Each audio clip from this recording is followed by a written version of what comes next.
आदाब नाजरीन, लाजवाल उर्दू खबरों में आपका खैर मकदम। मैं हूं नरेंद्र सिंह ठाकुर। आइए नजर डालते हैं अहम खबर पर। तहसील मंडी के इलाका तिमरा में एक वैन हादसे का शिकार हुई, जिसमें सवार 2 अफराद जख्मी हुए। जख्मियों को लोगों की मदद से सब जिला अस्पताल मंडी पहुंचाया गया, जहां उनका इलाज और मुआवजा करके उन्हें जिला अस्पताल मुंतकिल किया गया। बता दें कि डॉक्टर के मुताबिक दोनों अफराद खतरे से बाहर बताए गए हैं। ब्यूरो रिपोर्ट मंडी से Wasim Hydari.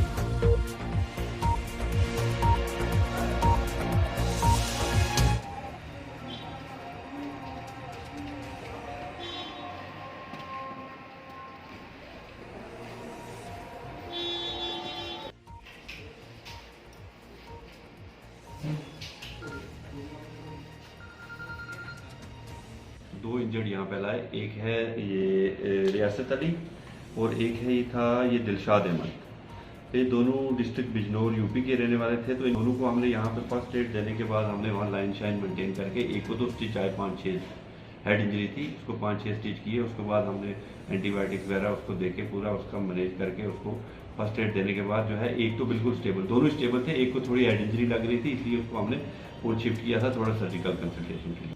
लाजवाल Urdu news YouTube channel को सब्सक्राइब जरूर करें और बेल आइकन पर क्लिक करें। बेल आइकन पर क्लिक करने से आपको ताज़ा तरीन खबरों की फौरी जानकारी मिलेगी।